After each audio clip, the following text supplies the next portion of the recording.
Welcome to Discipleship Hoops Podcast, where basketball meets purpose. This isn't just about mastering skills on the court, it's about developing the complete athlete. We're here to help young players grow stronger, smarter, and more skilled while deepening their character and strengthening their faith. At Discipleship Hoops, we believe basketball is more than a game. It's a platform for transformation, teaching discipline, teamwork, and resilience. Together, let's empower the next generation of leaders to excel both on and off the court. This is Discipleship Hoops through basketball.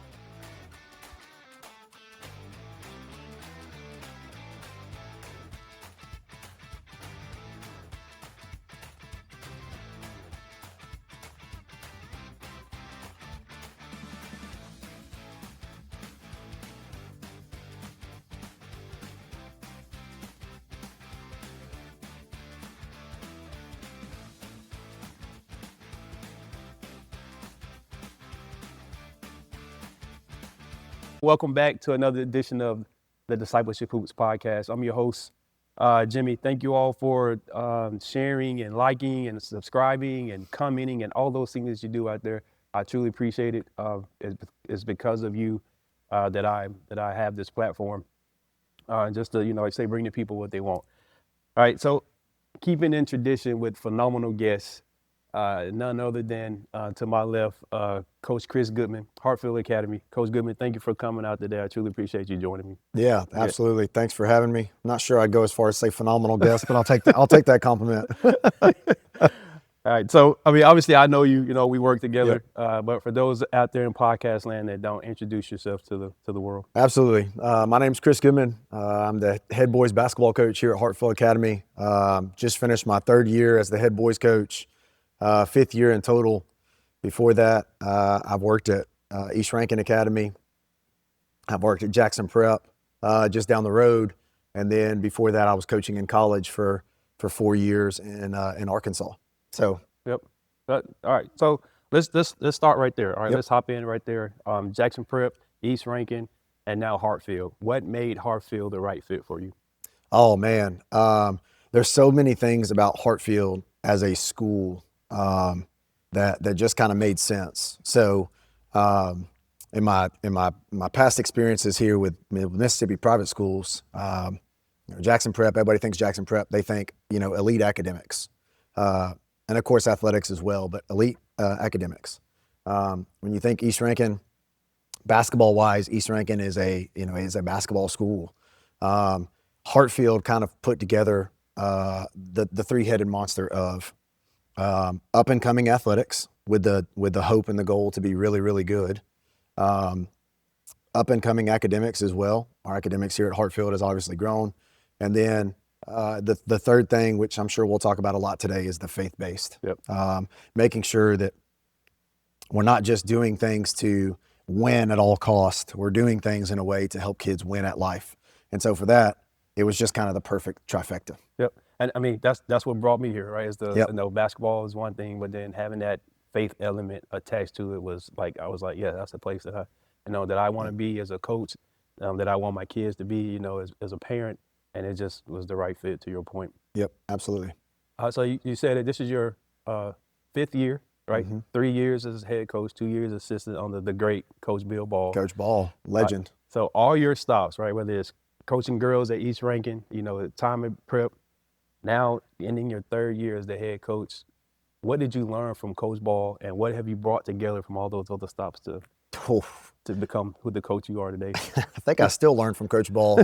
He's still my next door neighbor, so I still go over there every once in a while and knock on that door. I'm like, hey, Bill, question for you, right. Which I'm sure he probably eye rolls a few times. But, man, Bill is phenomenal in so many different areas. But what I always told Bill and gave Bill the most credit for was Bill found a way to get everything possible out of every one of his teams.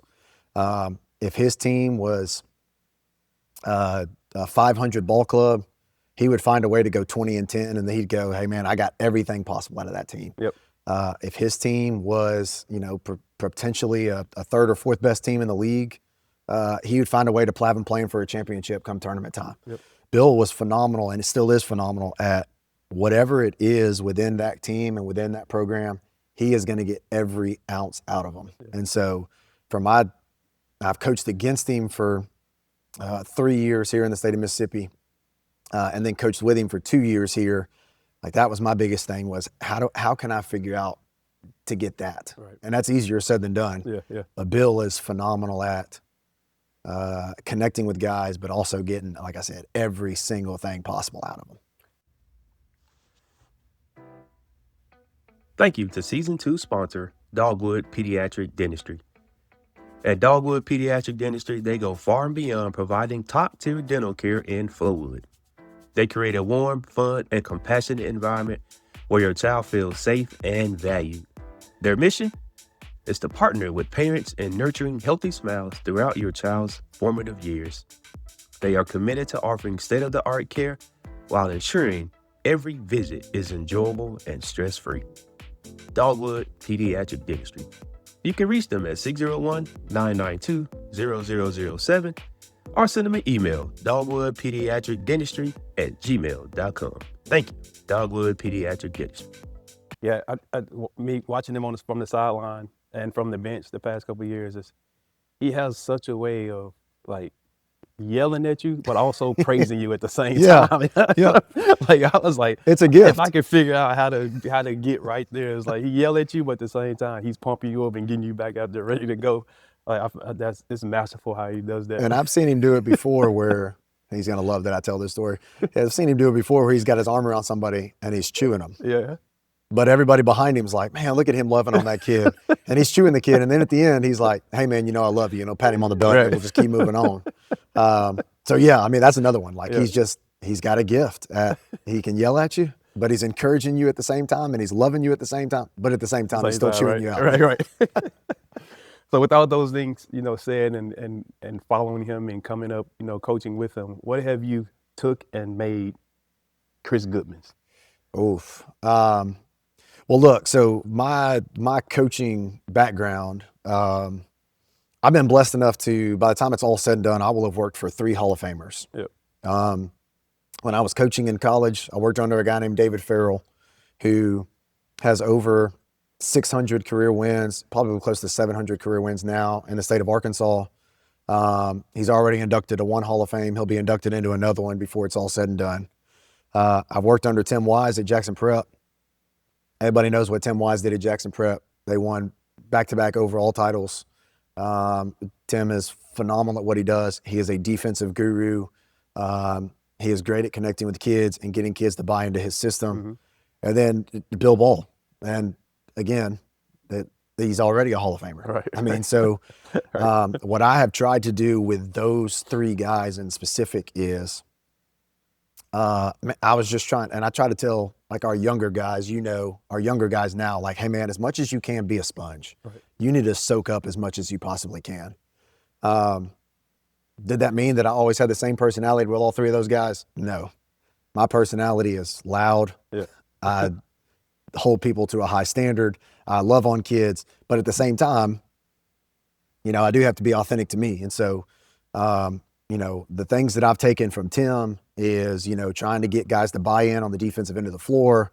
The things that I've taken from David Farrell is you've got to run an offense that's tough enough to guard, to where teams can't just watch you one time and go, yep, I've got them figured out. This is how we're going to play them, and then the game's easy. Right. And the things that I've learned from Bill is, like what we just talked about, how can you squeeze every ounce out of a team and try to get the most possible out of a team? Right.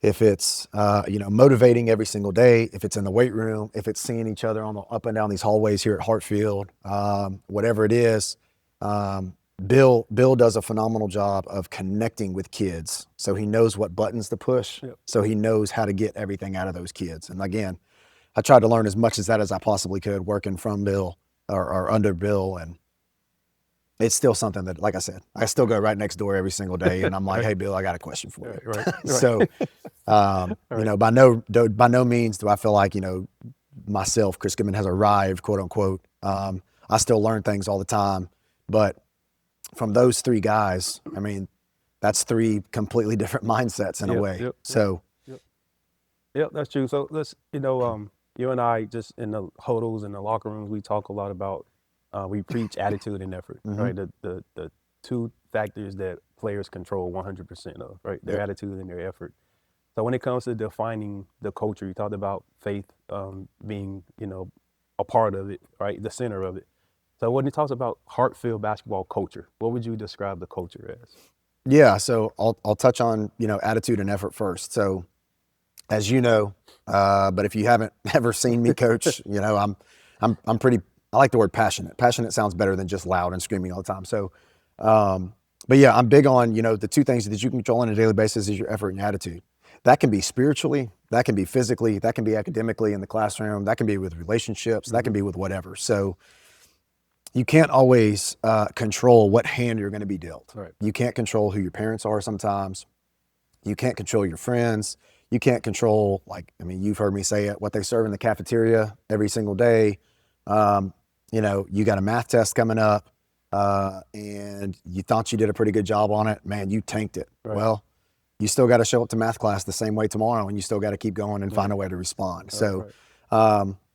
Basketball's got to be the same way. Your effort and attitude out here every single day has got to be top notch, and it's got to be here. So you get to control the fact that you have a good attitude every day.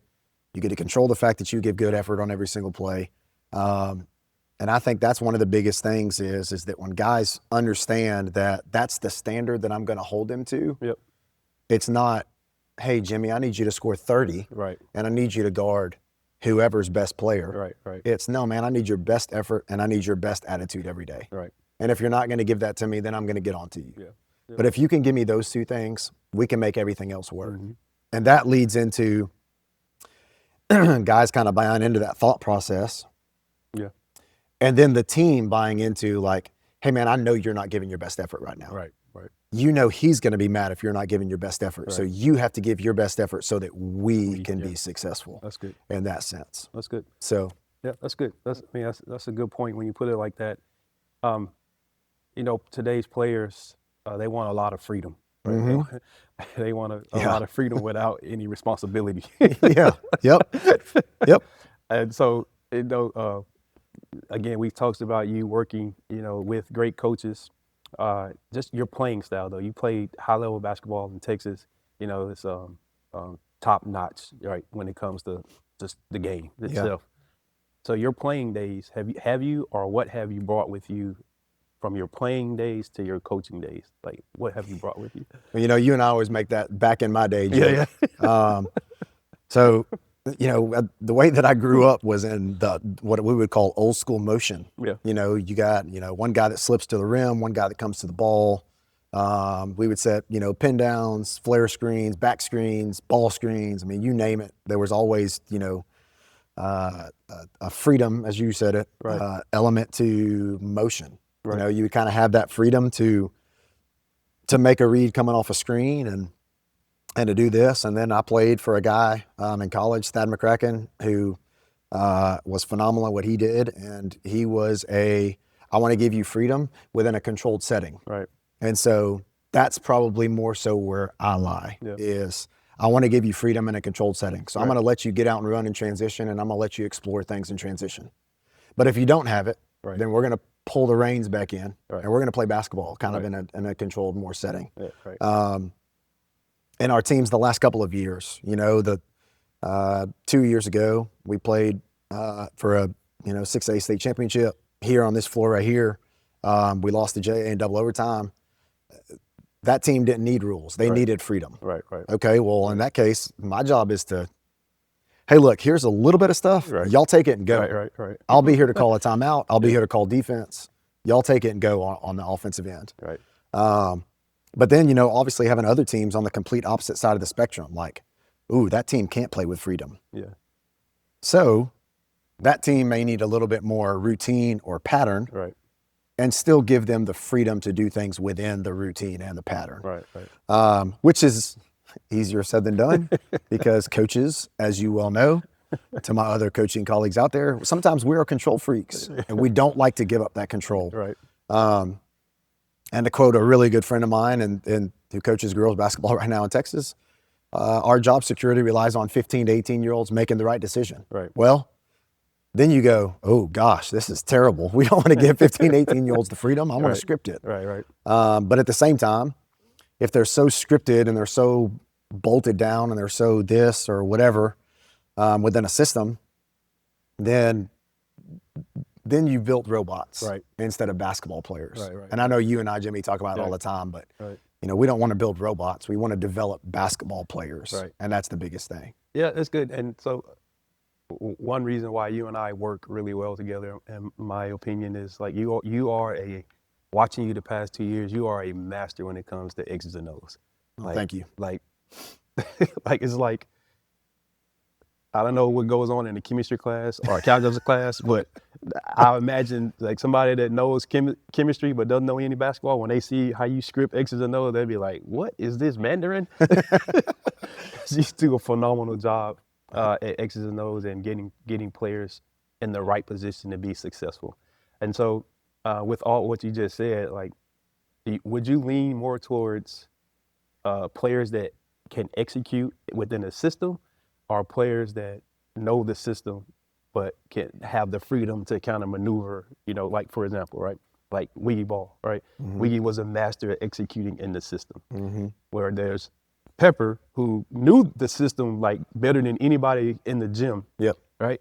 And probably even close to how you know it sometimes. He sees it that way, but he was a little bit more gunslinger, or like he was a little bit more freedom to like do what he wanted to do in the system, right? So what do you lean? Is there a better way, or not? You know what I'm saying? Like, what do you lean more towards? Yeah, great question. Well, let's use the two guys that you just mentioned there, for example. All right, so Wiggy was exceptional within the system. Wiggy was also phenomenal at seeing things before things happened. Right. And so Wiggy's court vision and court awareness still is top notch. I mean, he's doing great things right now at Louisiana Monroe because it's top notch. Right. Wiggy's thing is that sometimes, and we'd have to go, come on, Wiggy, I need you to be a little bit more offensive minded. Right. Don't just throw people open. I need you to go get a bucket. Right. And then there's Pepper. Okay. So Pepper was one that was offensive minded. He would still see things and understand things. But Pepper was one where he'd have to go, okay, Pepper, I love you, man. I don't need you to shoot it from the volleyball line 3 chips in a row. I understand you're 3 for 4. Right. But man, hold on. I need you to kind of pull the reins back. So honestly, and this doesn't really do a good job of answering your question, but probably a guy somewhere in the middle. A guy that's really confident in their skills and their abilities, and is confident in what the system does. Okay. So for example, we'll use a guy like Caleb Borden 2 years ago, or Sam Sykes this year. Both of those guys, they were shooters. Right. Coach, I know what you want me here for. Right. If you want me to run off a double stagger to the top and I'm open, I'm going to catch and shoot the 3. Right. If not, I'm going to swing the ball and we're going to keep running offense. Right, exactly. Yep. This is what I know I'm good at. This is what I know you want me on the floor for.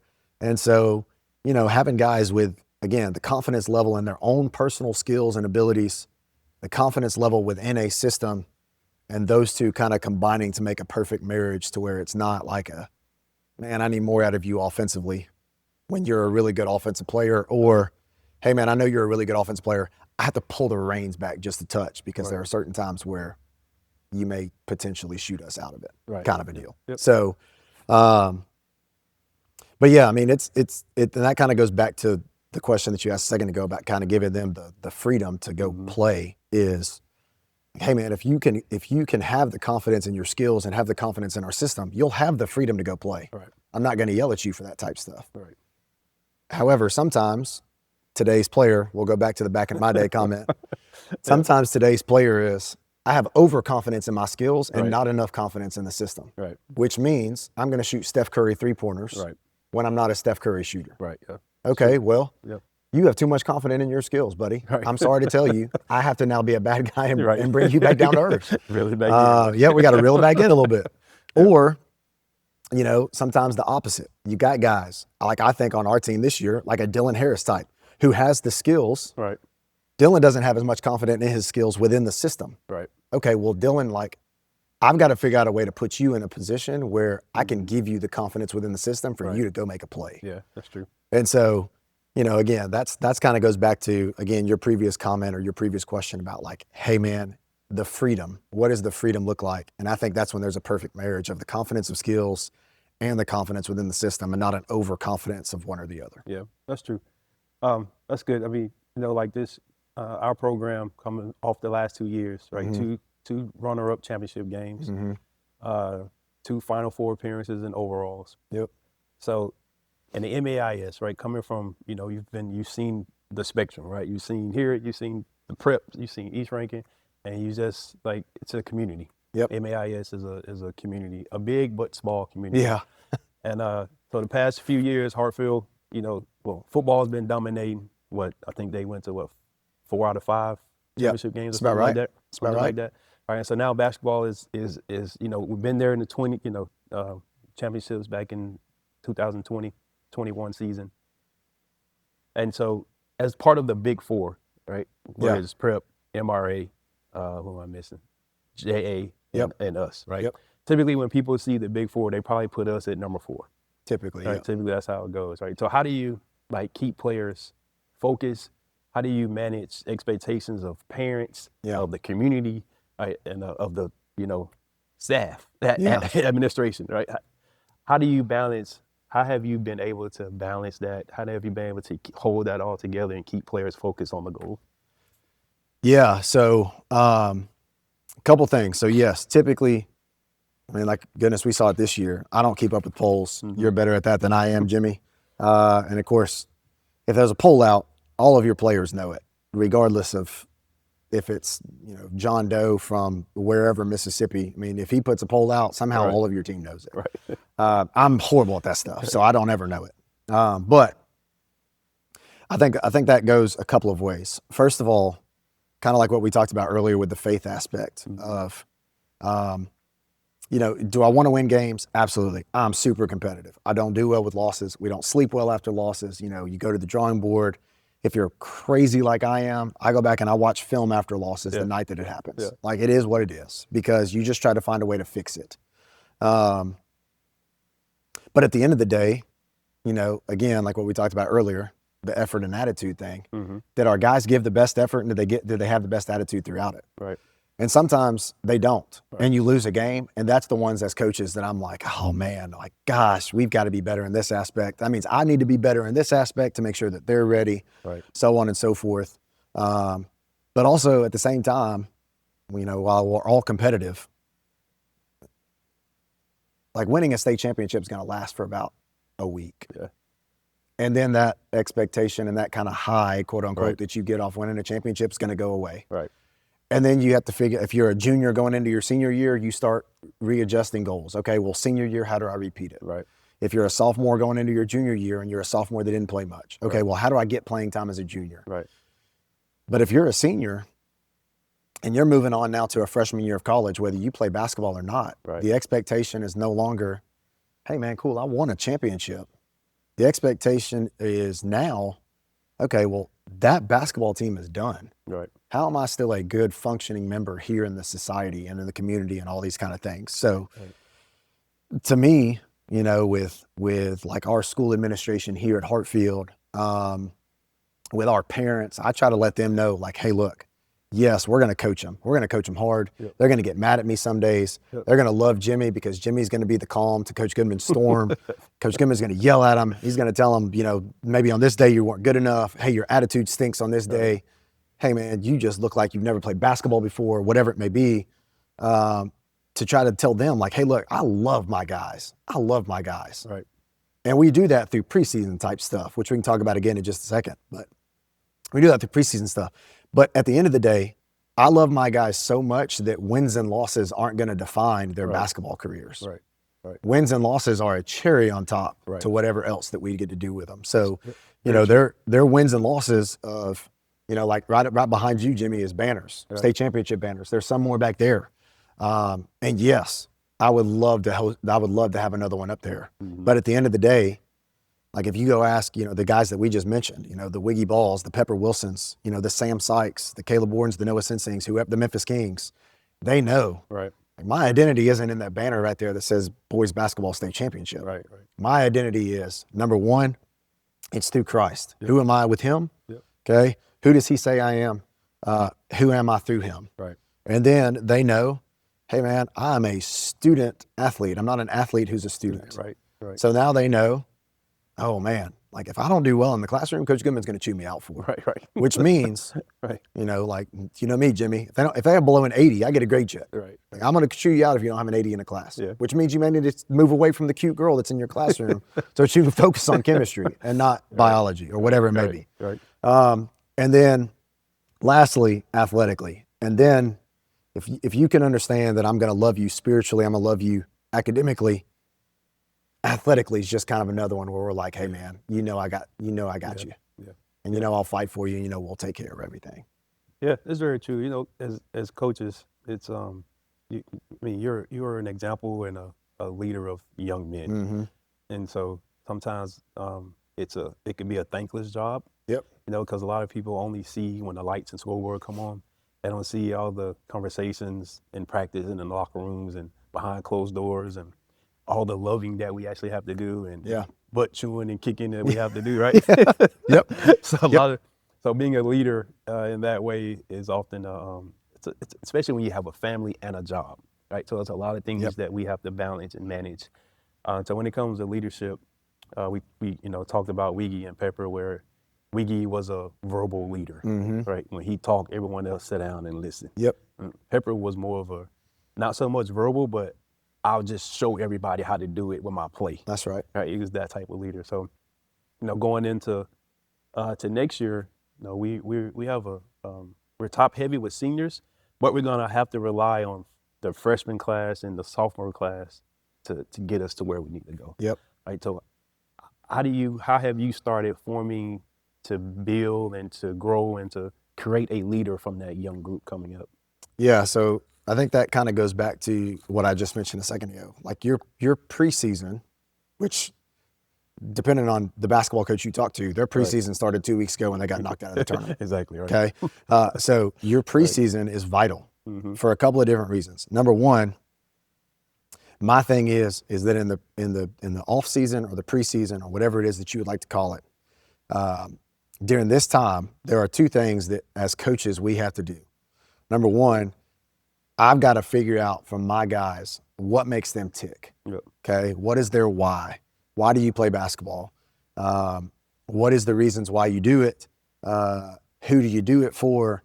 For some of them, it's like, hey, I do it because my parents wanted me to play. For some of them, it's my parents hated basketball, but I love basketball. This is awesome.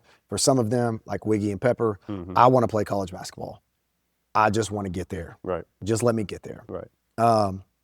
So I think, from that standpoint, like us as coaches, that is part of what our off season or our preseason work has to be. Right. Because you got to figure out your own guys. Right. Which then leads into the next point of the other thing that you have to do in the off season is you have to develop your guys. Right. For some of that, like you just said, Jimmy, some of that maybe we have to develop a leader. Right. Some of that may be developing skills like a left-handed floater or a pull-up three-pointer or, whatever fits within your system. For some of those guys, it's like, hey man, you've got to develop a mindset for the weight room. Right. Like you go in the weight room and you're lazy in there. Well, that's not going to cost us in June. Right. That's going to cost us in January though, whenever we have to play, Jackson Prep in January in a meaningful game that's going to be a huge game on the road. Right. Right. So I think that's the two things that us as coaches have to do. But you can't do that without knowing your guys. Right. And so that's my biggest thing is like in the off season, what I try to do is I need to know my guys. Right. And, some coaches do that differently than other coaches. Like the way that it's worked well for me is, of course, in the last couple of years, we've had so many kids that want to come play. We've had to do tryouts, which kind of makes that a little bit more difficult to do because the best time to get to know kids is in the summer when they don't have English, math, science, and Bible going on. Right. But, learning through, like too many times as coaches as a whole, I feel like coaches as a whole don't know their kids outside of basketball. Right. Yeah, it's true. And so because we get so focused on win. Oh, practice. I got to plan a practice, watch film. Okay, great. We got so-and-so coming up. I got to watch that film. Got to be ready. Scouting report. Here we go. Boom, boom, boom. Instead of going, even with simple conversations of, hey, Jimmy, how you doing today? Right. Oh, man, coach, I'm good. Yeah, are you good? Because like I saw you in the hallway earlier. you didn't Right. look like you were doing good. Right. And so those types of conversations, because I think that builds into, again, we've talked about team culture now a lot in this whole conversation, but that builds into that whole team culture thing of, hey man, coach cares for me. Yeah. So now when he chews me out, it's going to be bad. But now when mom sees him chew me out, I can go, no, mom, it's okay. He's got my best interest at heart. Right. Okay. And not all kids do that, but certain kids do. But getting to know your kids and developing those relationships is important. And then leading into, like next year, for example, we will have graduated in the last 2 years, we will have graduated 9 seniors. Yeah. This whole basketball team looks completely different. Yeah. Yeah. Not just 9 seniors, but probably 9 seniors that have 90% of the scoring. Oh, at least. And people are going to look at guys like Wiggy, who played Division I basketball, or Pepper, who's going to have opportunities to go play in college. But then sometimes people forget about like Caleb Warden graduated 2 years ago. Right. He shot 47% from the 3-point line on 160 attempts. Right. That is absurd. Yeah. They're going to forget about like Noah Sensing and Sam Sykes, who just shot about 40% combined, as 2 shooters their junior and senior year. Right. Yeah. Yep. Then you don't even talk about the guys like the Reggie Vaughns, who is probably the best teammate that we've had in this program in the last 4 or 5 years. Yes. Who's not even a basketball player. Right. I love Reggie, but he's playing Division I football now at Arkansas. Right. To guys like, Rule Ingram and Jordan Honeycutt. Again, ultimate teammates, guys who knew what they were supposed to do within a system. Yep. Or you go to a guy like a Memphis King. Right. And Memphis is a phenomenal human being. But Memphis would absolutely run through a brick wall for every single one of his teammates. Yep. And because of the fact that his teammates knew that, they loved him for it. Right. And so if Memphis told them to jump, they would ask him how high. Right. Yes. And Memphis would go, Yes. okay, well, I need you to just out jump Caleb Gator from Right. JA 3 times. Can you do that 3 times tonight? Which again, easier said than done. Yeah. But so anyways, going back to your question, like the off season for me is big on, getting to know my guys, understanding what we're good at and what we're not good at, and then figuring out how do we get good at the things we're not good at. Right. And you know me, I'm not a system guy, so they're not going to come in and I'm going to plug them into a system. Right. So then the other thing that I'll have to do this off season we'll have to do this off season is like we'll go to the drawing board and we'll go, hey, look. For the last 2 years, we've had 40% 3-point shooters. We ran them off double staggers to the top all game. Yeah. And we may look at it next year and go, okay, well, we got 20% 3-point shooters. Right.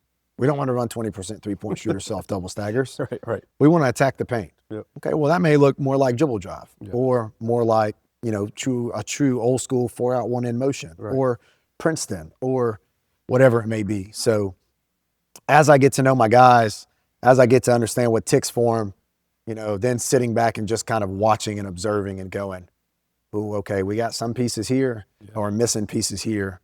How do we fix the missing pieces and how do we get all of that to gel together? Yeah, that's good. We've talked a lot about just standard and culture. And, I will say, like at the beginning of the season, we had Jonathan Lucas, who was, I think he won a championship here. Yep. Phenomenal player at Belhaven, now coaching at Jones, right? Now coaching down at Jones. He sent us a message at the beginning of the season, wishing us well. All throughout the season, we had the Reggie, the Rule, the Memphis, different players come back and sit on the bench or, cheer us on in the locker room. And so John Wooden, my favorite quote from John Wooden is that basketball doesn't build culture, it reveals it. Mm-hmm. I mean, not culture, character. Basketball doesn't build character, it reveals it. Yeah. And so once kids come through this program and they leave, and seeing them come back now to give back, right?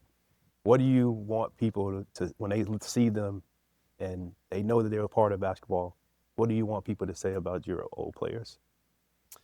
Man, that's a great question. Well, first of all, I hope they see a couple things. So the guys that you just mentioned, Jonathan Lucas. By the way, shout out J. Lou. I think Jones won the Region 23 championship yesterday, so shout out Jones for that.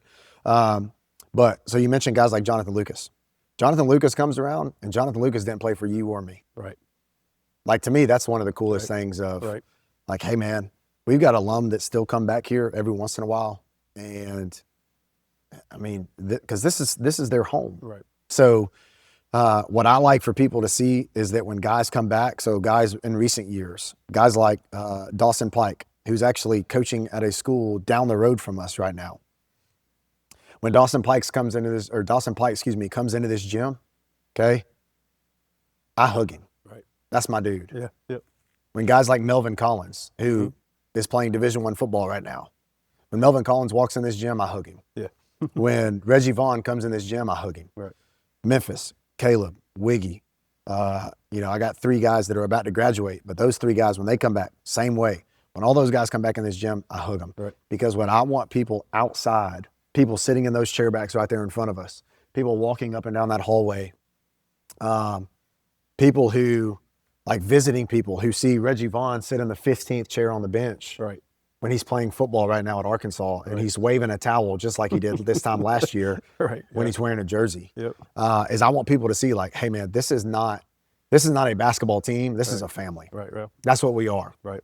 So sometimes it causes me a headache, but sometimes that means that my kids have to come up here to practice. Right. Yeah. Yeah. So my 6-year-old and my 3-year-old come up here. Well, they think it's the coolest thing because they're like, hey, look, we'll just yell at the guys with you and Coach Jimmy. Right. And I'm like, oh, gosh, can we just make it through a practice, please? But I want people to see and understand, like, this is not and look, I was bad at my early years in coaching. I wanted to win at all costs. Mm-hmm. I didn't care about relationships as much. Right. I just wanted to figure out, I was coaching in college at the time. I wanted to figure out how I could recruit the best talent into the school that I was at. How could we win as many games as possible? Mm-hmm. And when that was done with him, I was done with him. Yeah. And I kick myself now at 35 for being that coach. Right. Right. Yeah. Because in those times, it was not a family atmosphere. Right. It was hey man, I'm going to get you for 2, 3, 4 years. And when I'm done with you, I'm done with you. Kick you to the curb. See you later. Yeah. And I kick myself for doing that now because I'm like, man, you could have made such an impact on those kids' lives. Right. But instead, all I wanted was selfish goals of Right. win. And so that's what I hope people see about, like, this basketball program and this culture and all of these things is, whether we hang a banner or not, whether we play for a state championship or not, whether we go to the Final Four of the overall tournament or not, whether we beat JA, Prep, MRA or not, man, they're like, this is still a family. Yeah. We still get to do this. We still get to go side by side with one another for, like, this year, I think we practiced like 74 times. Yes. Yeah. Yes, coaches, by the way, I keep up with that. I know that's a little bit crazy. So I think we had like 74 practices. We played 34 games. 34, yeah. So for those, at least, which it's more than that, but for at least those 100+ times that we're together, you need to understand, like, hey man, we are a family and we are in this together. Right. Yep. And we are in this together. That doesn't include the morning weight room sessions that we have to go to in the preseason, or, what all the guys always enjoy, the early morning Fridays where we get to wake up here at 6 and we get to do conditioning in preseason, or any of that other kind of stuff, but I want people to see and understand, like, this is not just what you get to see out here on Tuesdays and Fridays. Right. There's a lot more that goes into this basketball team and program and culture. And that is that we, I say it all the time, we love, trust, and believe in one another because we're a family. Yep. That's good. Amen. So let's move off the court a little bit and just talk about, like, so we finished 2 weeks ago, right? 2 weeks ago we got done, right? Just coming off a mission trip to Belize. Yeah. And it's like, I remember basketball used to be a season. Now it's yearly. Yeah. Yep. Right. It's like, we call ourselves trying not to talk basketball, not to look ahead. But, middle of the season last year, we were talking about, man, when we get that 9th grader next year, we'll be, it's a forever ongoing thing, right? And we always getting ready for the next, planning for the next, right? And that coaches group we're in, it's like already people trying to fill schedules. Oh yeah, like, already. Right. While teams are still playing at the Coliseum, coaches are filling schedules for next year. So what's your method to balance basketball, family, faith, fitness, like all those things that are important off the court? How do you manage to balance all that? And what does self-care look like for you? Well, I'm still not sure I'm very good at it. Let's put it that way. Let's start with faith. Thank you for this season's sponsor, Power Financial Group. The mission of Power Financial Group is to glorify God by helping their clients be good managers of the resources entrusted to them. Whether it is investing for the future, planning for retirement, getting out of debt, or becoming a generous giver, their desire is to be your trusted partner on your financial journey. The team at Power Financial Group strives to serve their clients with integrity and excellence. Getting to know them, building a strong relationship with them, and helping them pursue their goals is the top priority. They take seriously their God-given responsibility to faithfully serve those families God entrusted to their care. That's Power Financial Group. They can be reached at 601-790-1180 or send them an email at info@powerfinancialclaims.com. Thank you again, Power Financial Group. Because I think that's the most important thing that we have. Mm-hmm. All right. So faith-wise, I was blessed enough to have a conversation with Benton Ingram about this before, and Benton phrased it as, whatever you do in your time with the Lord, it needs to be intentional. Mm-hmm. And I loved that. Mm-hmm. And I know it's not like he reinvented the wheel. It's Right. not like he made up this new, really huge, big, profound thought or statement, which Benton does all the time, by the way, Benton, if you're watching. But it was just still in that moment in my time, in my life, it was so profound. Yeah.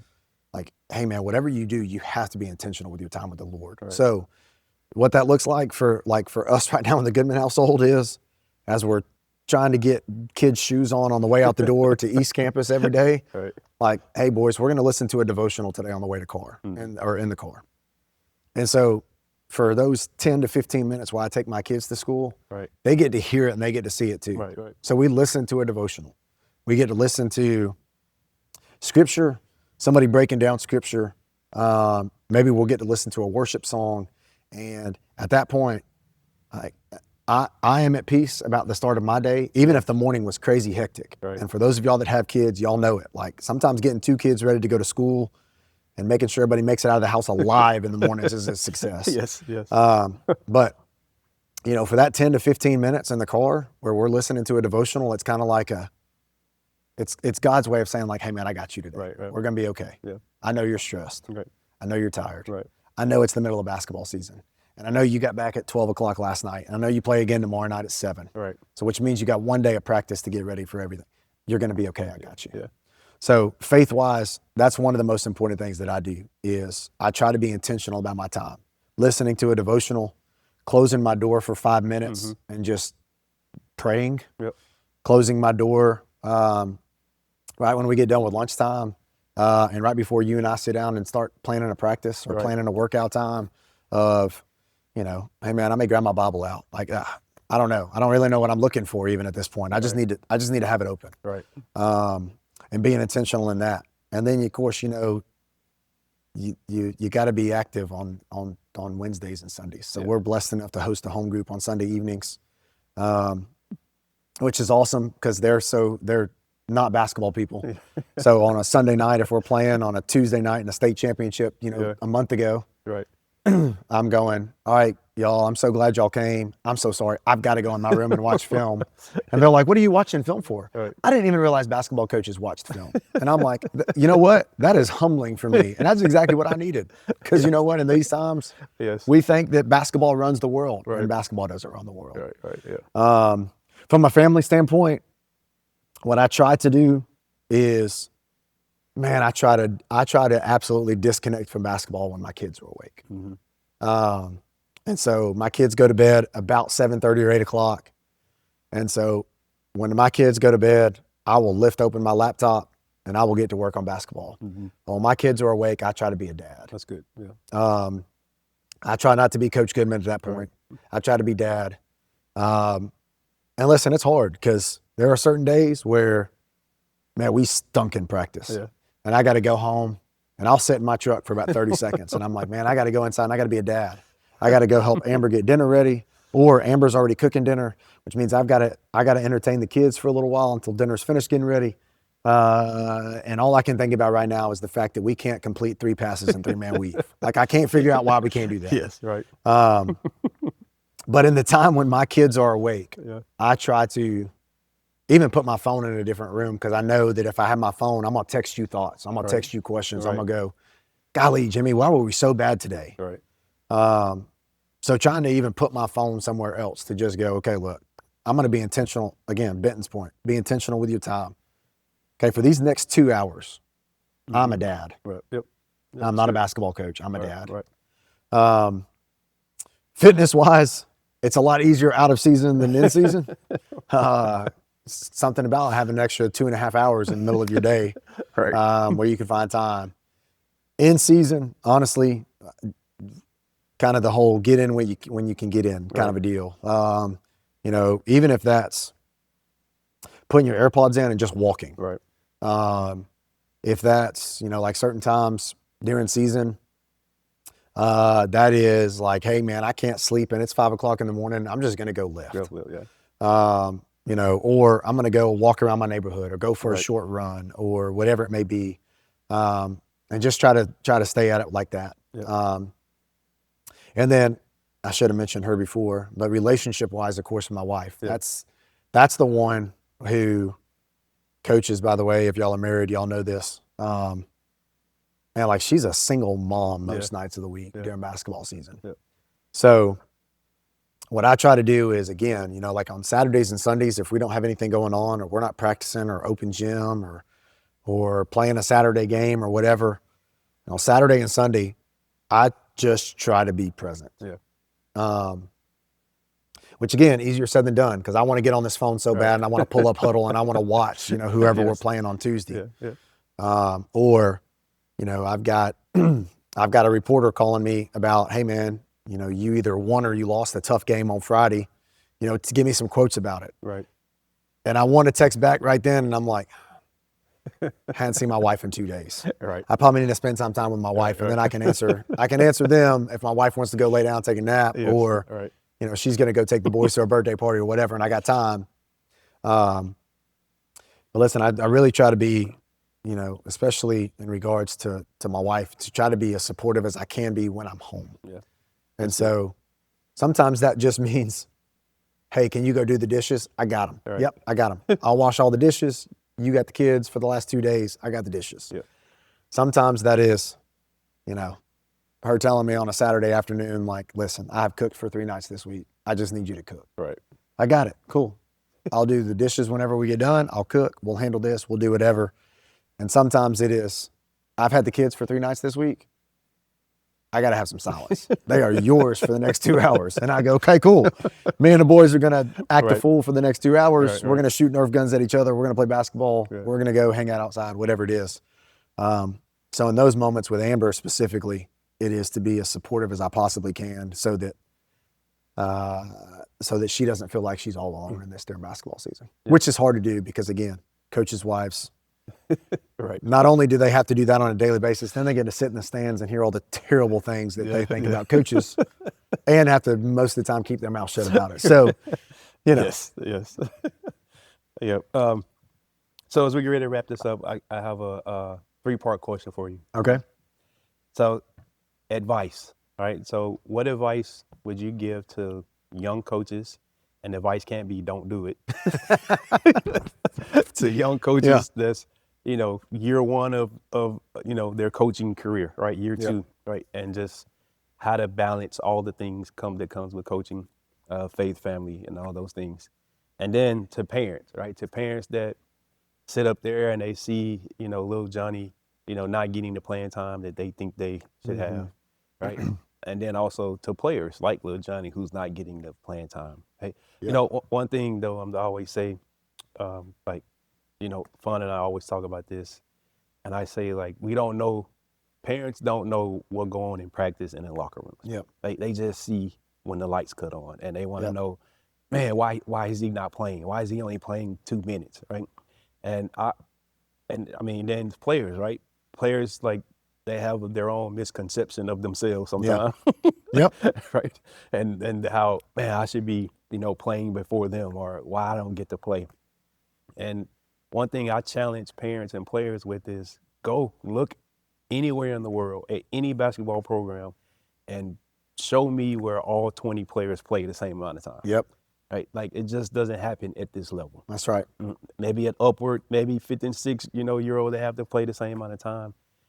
But that's not how it works on the varsity basketball level. That's right. Right? Like, it's hard to get 8 players in a game, doing a regular game.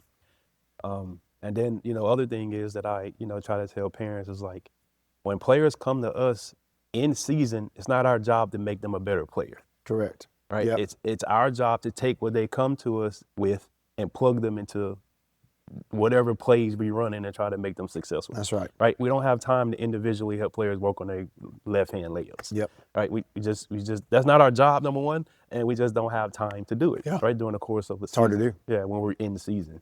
Right? So that's when, and I bring, Pepper and Noah up again. It's like, that's why they get those minutes, because we see them putting in extra work after practice. All the time. We see them on the weekend shooting on the guns up here by themselves, right?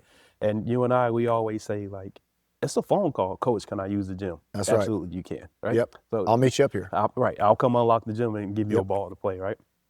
And so those 3 new coaches, parents, and players, like, what advice would you give them in those 3 areas? Yeah, let's start with players first, because I think that's kind of a twofold question in itself.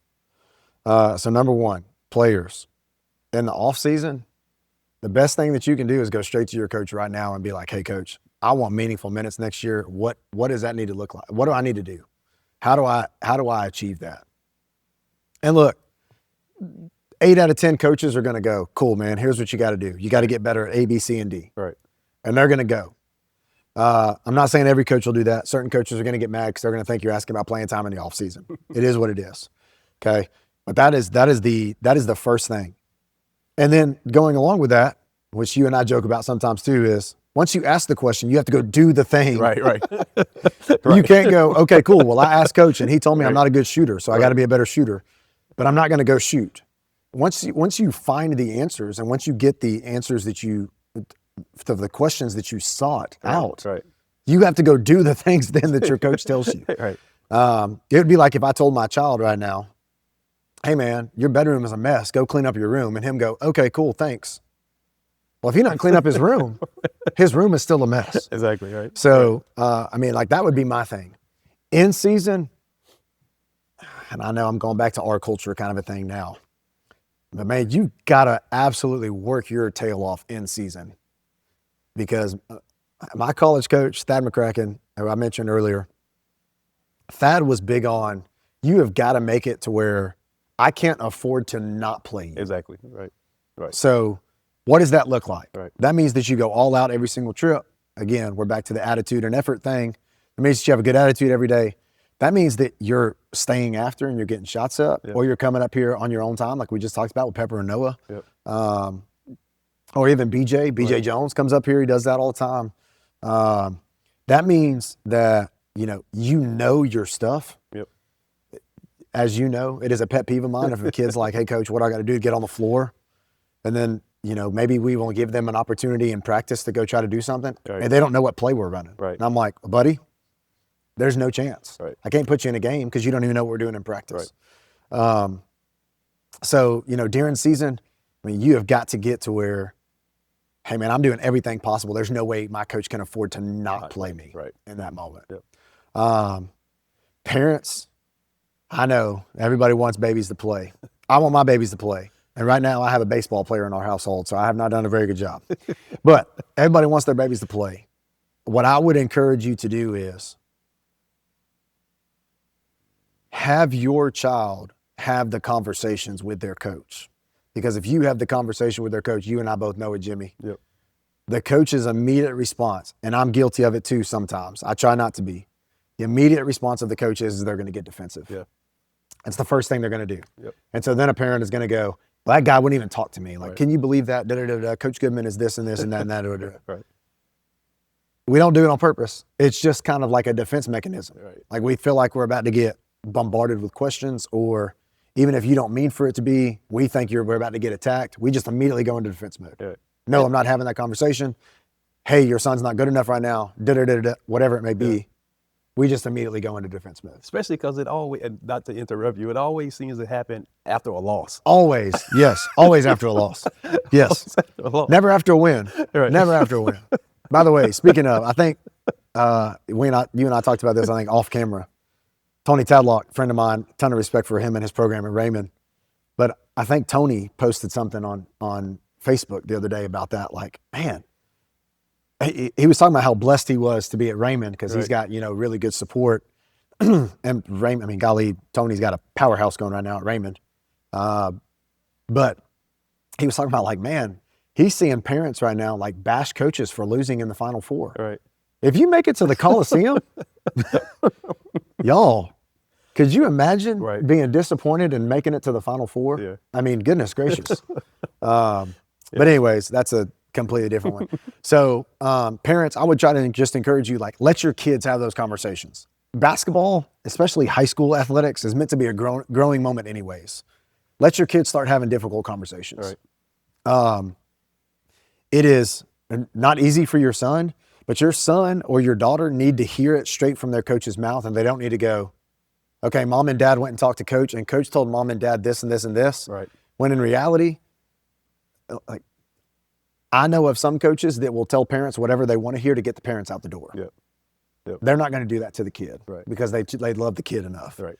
And the other thing, parents, that I'll try to advise you to is please be careful with dining room conversations. Jimmy, I preach to all parents all the time.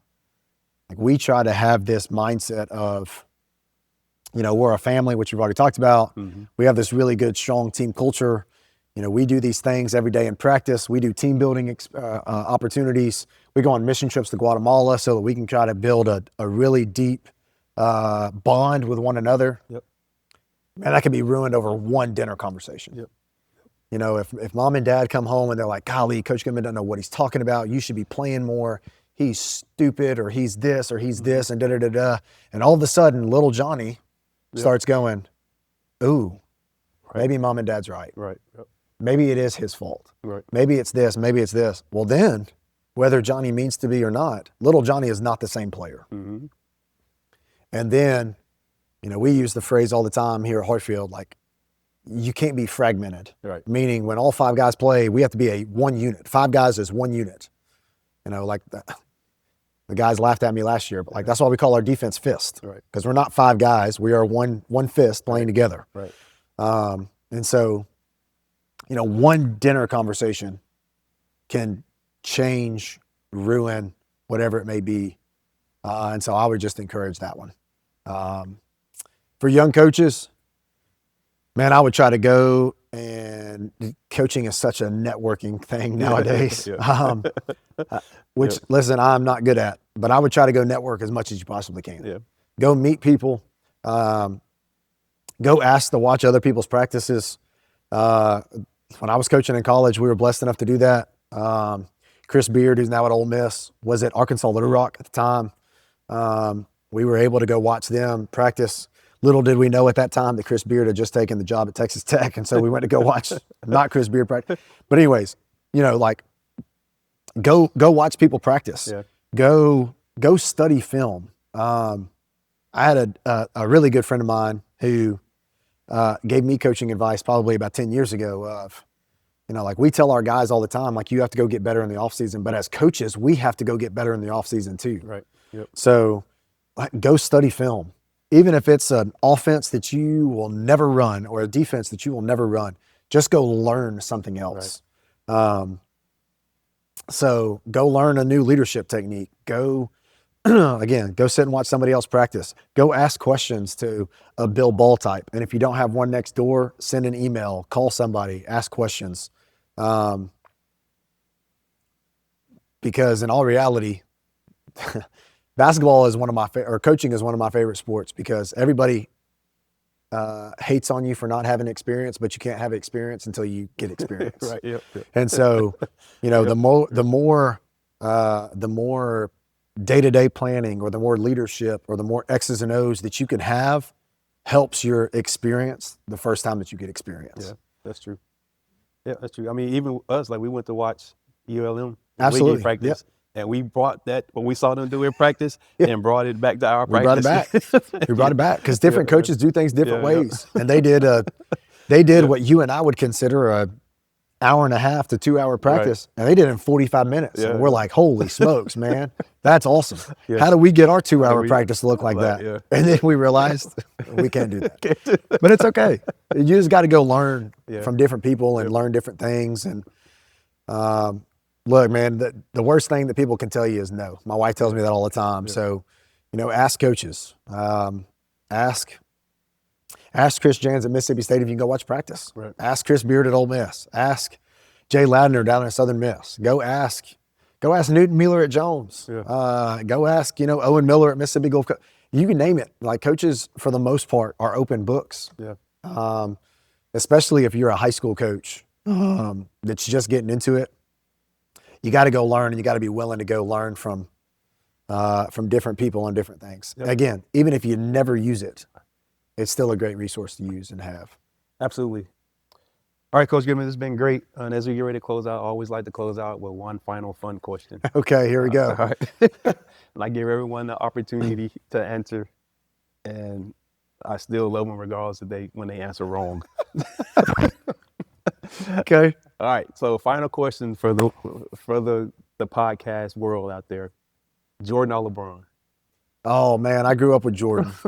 So Jordan is the GOAT. I grew up with Jordan.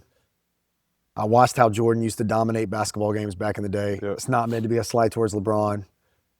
Man, there was just something about Jordan. And the smallest little thing could tick him off. Yeah. And when he got ticked off, that switch was a switch nobody else could get him close to. Yeah. I mean, golly, if you watch the Last Dance documentary, Yeah.